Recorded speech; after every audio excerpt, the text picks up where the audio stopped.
On the way back, at this point, we had been out 12 hours. Everybody was tired. That means we had been up almost 20 hours straight. Everybody was kind of wore out. We're in the boat, we're heading back to camp, and it's rough. I mean, the waves are breaking over the boat, and I mean, the boat's bouncing up and down. We're heading back, and I just can't keep from watching the shoreline as we're going back.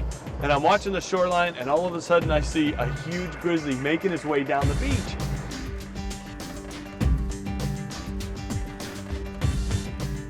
Well, literally everywhere we went along the coast, there were huge rocks. There was no place to land the boat. They said there was no way we could safely land the boat without possibly hurting somebody.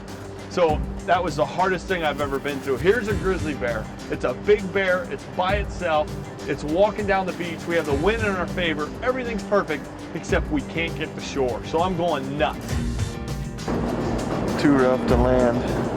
It's driving me crazy. We got a bear working down the beach, but we're trying to find a spot to put the boat in. The weather's real rough.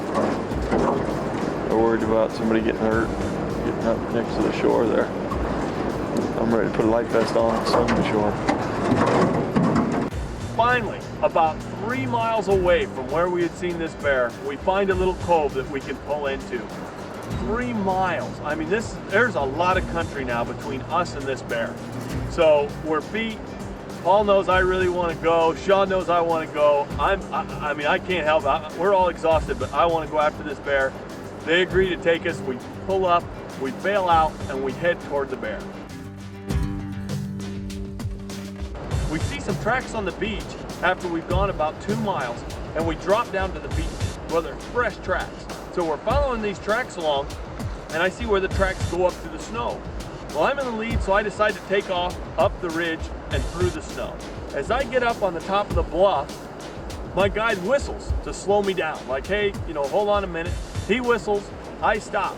Well, when he whistles, I see a bear get up out of the alders right in front of me. Guide comes up beside me.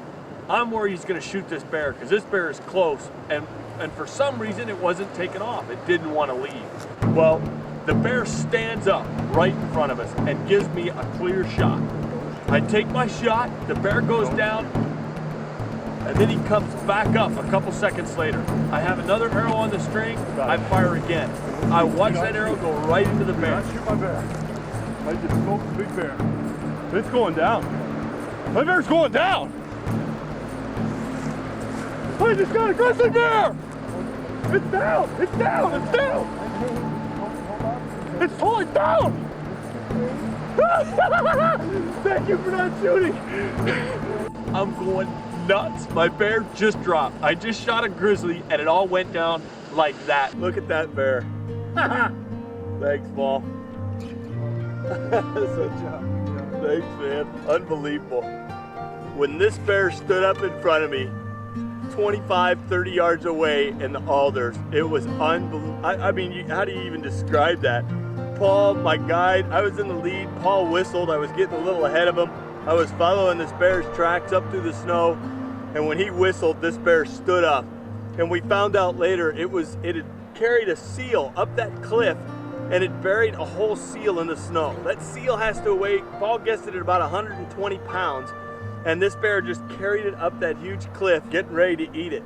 So when we came up, he wasn't real quick. He didn't really want to leave his freshly caught seal. Look at the size of that bear! Unbelievable. This is my 21st species in my quest for the 28th, and just unbelievable. And Paul, I couldn't have done it without you. I appreciate it.